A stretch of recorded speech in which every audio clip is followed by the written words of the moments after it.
हमारे साथ आज के शो में जो हमारा मैनेजमेंट है वो जुड़ गया है और आज पूर्वांकरा के मैनेजमेंट से बात होने वाली है। 1975 में बनी ये कंपनी रियल एस्टेट सेक्टर में एक जाना पहचाना नाम है। बैंगलोर, चेन्नई, हैदराबाद, मुंबई समेत देश के कई शहरों में अपनी मौजूदगी रखने वाली कंपनी जो है चौथी तिमाही के काफ़ी मजबूत अपडेट्स यहाँ पर पेश किए गए हैं कंपनी की तरफ से।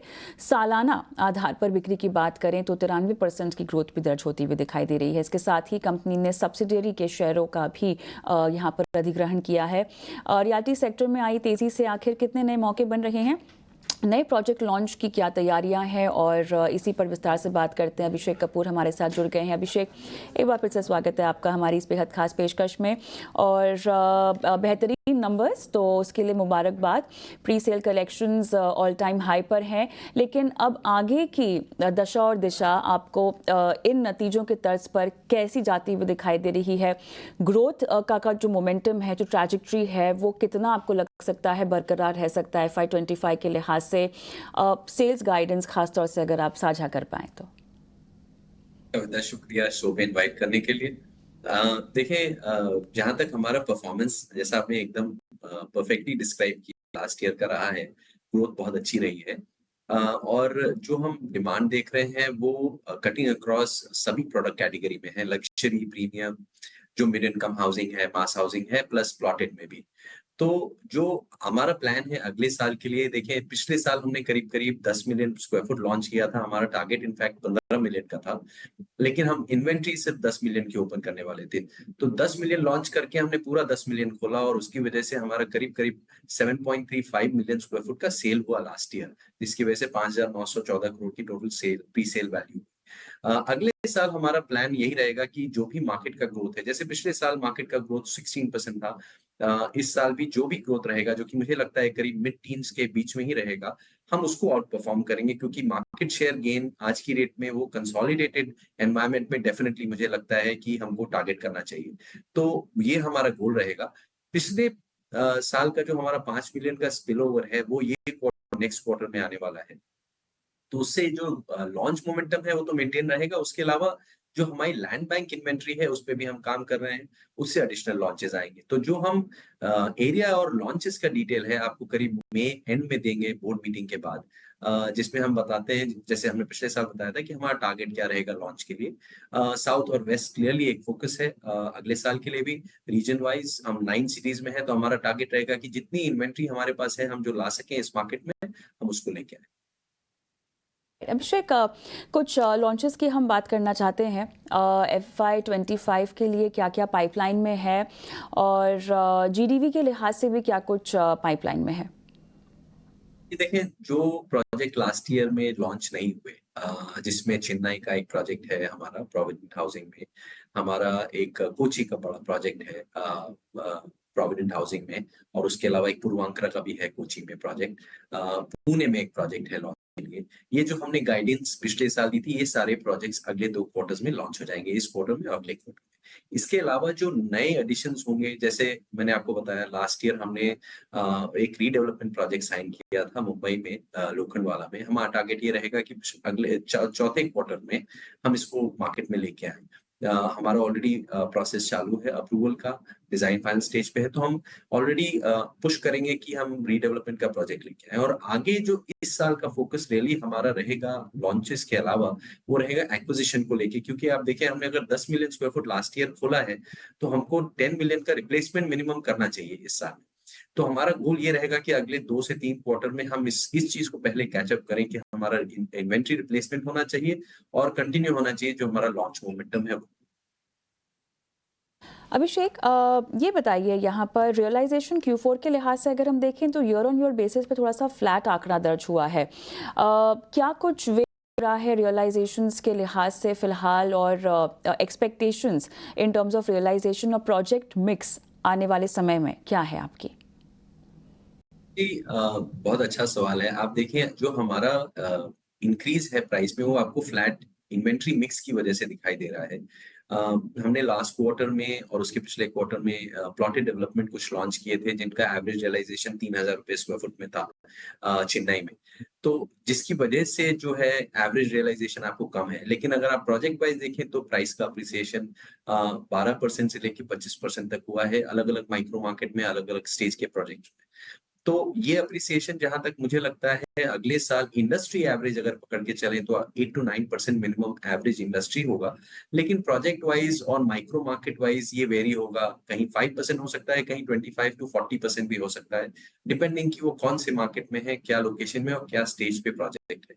तो ये एवरेज जहाँ तक मुझे लगता है हाई सिंगल डिजिट्स मुझे लगता है इंडस्ट्री मेंटेन करेगा। और जहाँ तक पूर्वांकरा का सवाल है, हमारा जो मिक्स रहेगा टारगेट हमारा ये रहता है करीब-करीब 35% हमारा टारगेट रहता है पूर्वांकरा से, 35% प्रोविडेंट से और अबाउट 20% पूर्वा लैंड से। ये हमारा गोल रहता है और 10% हम कमर्शियल तो अभी हम कंस्ट्रक्ट कर रहे हैं। लेकिन हमारा टारगेट ये रहेगा कि बैलेंस इन्हीं तीनों के बीच में रहे और गोल जो रहेगा उसके हिसाब से हम अनाउंसमेंट्स करेंगे, जैसा मैंने बताया मई एंड में बोर्ड मीटिंग के बाद लॉन्चेस के लिए। बट गोल हमारा यही रहेगा कि हम इस डायरेक्शन में स्लोली मूव करते जाएँ। अब यहाँ पे आपने रिसेंटली सब्सक्राइब किया है आपकी private placement step down subsidiary PPL Khundapur developers को लेकर। इसके पीछे का राशनल क्या आप हमें समझा पाएंगे इस डिसीजन के पीछे? और सब्सिडरी को लेकर ये जो मूव है आपकी परफॉर्मेंस में किस तरह से तब्दील होगा? देखिए, जैसा मैंने बताया हमारा टारगेट है न्यू एक्विजिशन का। तो अब आप देखेंगे जैसे-जैसे अनफोल्ड होगा अगले 2 से 3 क्वार्टर में ये स कई सारे ट्रांज़ैक्शंस होंगे जिसमें हम न्यू एक्विजिशन करेंगे। तो पर्पज़ इसका न्यू एक्विजिशन का है और इस तरह के कई ट्रांज़ैक्शंस आएँगे। जैसे मैंने कहा आज की डेट में हम एग्रेसिवली मार्केट में एक्विजिशन के ऊपर काम कर रहे हैं। तो जैसे-जैसे एक्विजिशंस कंप्लीट होंगे हम अनाउंसमेंट्स करेंगे और उसके बारे में आपके साथ डिटेल शेयर शेयर करेंगे कि हमने कितना निवेश किया है और कितनी ईडीवी एक्सपेक्टेड है। बट क्लियरली टारगेट ये रहेगा कि हम इस साल न्यू एक्विजिशन पे पहले फोकस करें लॉन्चेस के साथ-साथ। अगर लॉन्चेस की ही हम बात करें उसी पर थोड़ा सा विस्तार से बात करते हैं। रीडेवलपमेंट स्पेस में पुणे को लेकर क्या प्लान है? तमाम तरह के जो भी हम प्रोजेक्ट्स देख रहे हैं FY24 के चेन्नई बंगलुरु के आसपास के इलाकों के ही हैं। लेकिन मेरे ख्याल से पहले आपने रीडेवलपमेंट स्पेस में फोरे करने को लेकर बातचीत भी कही है, तो क्या हो रहा है उस फ्रंट पे?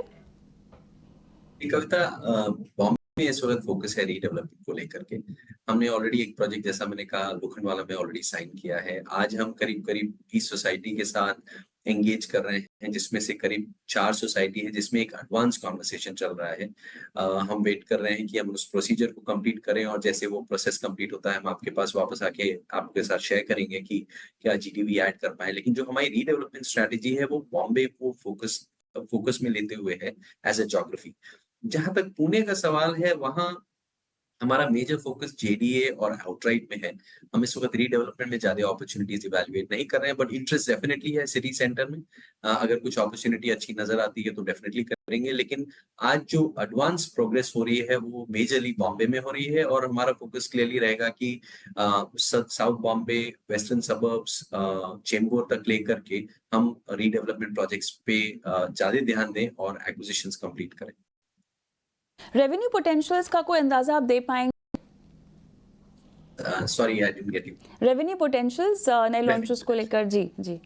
जी, देखिए वो तो गाइडेंस है, सेल्स गाइडेंस है। हम्म। हम शायद सेल्स गाइडेंस देते नहीं नॉर्मली, बट मैं आपको स्क्वायर फुटेज बताऊँगा डेफिनिटली मई एंड तक बोर्ड मीटिंग के बाद। जिसमें आप आज जो असम्पशन ले सकते हैं, वो ये ले सकते हैं कि 5 मिलियन तो डेफिनिटली पाइपलाइन में है, जो स्पिल ओवर है लास्ट ईयर का। उसके अलावा हम क्या ऐड करेंगे, वो अनाउंसमेंट आपको हम मई एंड में करेंगे। जिसमें से अगेन जैसा मैंने बताया करीब-करीब जो लोखंड वाला है, वो तो क्लियरली विजिबल है, जो हम पहले भी अनाउंस कर सकते हैं कि ये कर चुके हैं कि इस साल में लॉन्च होगा। इस फाइनेंशियल ईयर में लॉन्च होगा। तो और डिटेल में आपको विस्तार में आपको डिटेल में मई एंड तक बताएँगे। बिल्कुल। एक और जो बस चल रही है पिरामिल एंटरप्राइजेज की 500 करोड़ की इन्वेस्टमेंट की आपके प्रोजेक्ट्स में, इसको लेकर कोई जानकारी आप हमारे साथ साझा कर पाएँ? और ये इन्वेस्टमेंट किस तरह से डिप्लॉय होगी और टॉप लाइन कैसे आने वाले वक्त में इस पर इम्पैक्ट होगा, कुछ बताएं? ये कविता जो ये कैपिटल रेज़ है ये सीएफ की तरफ है, कमर्शियल हमारा 2 प्रोजेक्ट अंडर कंस्ट्रक्शन में है करीब 3 मिलियन का।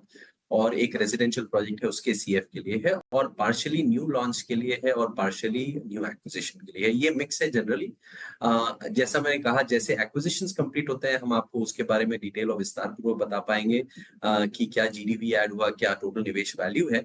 बट जो पर्पस है ट्रांजैक्शन का वो ये मिक्स है, जिसमें हम कंस्ट्रक्शन फंडिंग ले रहे हैं कमर्शियल के लिए और रेजिडेंशियल के लिए और न्यू लॉन्च के लिए और न्यू एक्विजिशन के लिए। चलिए अभिषेक, अच्छा लगा आपसे बात करके। धन्यवाद, समय निकाला और तमाम तरह के सवालों के जवाब दिए, दर्शकों का मार्गदर्शन भी किया। धन्यवाद। साथ जुड़े हुए हैं तो आशीष, सुनिए आपने मैनेजमेंट की बातचीत। कैसा लगा आपको उनका आने वाला वित्तीय साल को लेकर प्लान?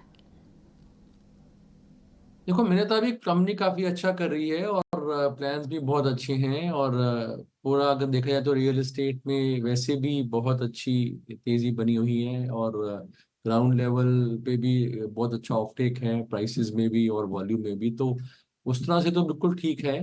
सिर्फ इसमें ये और कंपनी का वैसे भी प्रदर्शन काफी अच्छा है, उनका काफी डाइवर्सिफाइड ऑफरिंग्स हैं। और लास्ट फ्यू क्वार्टर्स के रिजल्ट्स भी काफी इंकरेजिंग हैं और काफी अच्छा कैश पोजीशन है। कोई जैसे टेंशन नहीं, कोई ऐसा प्रमोटर प्लेज या कोई ऐसा खतरा नहीं नजर आ रहा, और ना ही कोई ज्यादा डेट है, और डिविडेंड पे आउट भी अच्छा है। तो वो सब तरह से ठीक करता है कंपनी। सिर्फ ये है कि कंपनी का जो इस शेयर का प्राइस का मूवमेंट बहुत तेज हुआ है, पिछले एक महीने में ही 20% चल गया है, ज्यादा चल गया है। तो थोड़ा वैल्यूएशन और जिस तरह से मूवमेंट हुआ है उसको लेके थोड़ा कंसर्न है। तो अभी मैं नहीं समझता कि इस लेवल पे शायद लेना चाहिए, थोड़ा वेट करो। अगर किसी टाइम थोड़ा करेक्ट करे या कंसोलिडेट करे तो थोड़ा नीचे के स्थानों पर लेने की राय रहेगी। अभी काफी चल चुका है तो लेट इट कूल ऑफ, या फिर अगर कूल ऑफ नहीं भी होता तो कुछ समय और अगर यहाँ पे कंसोलिडेट कर जाए तब भी ठीक है। But immediately I think movement बहुत हुआ है, तो बाय ऑन टिप्स की एक सलाह रहेगी। चलिए, बाय ऑन टिप्स की सलाह पूर्वांकरा में। आशीष, आप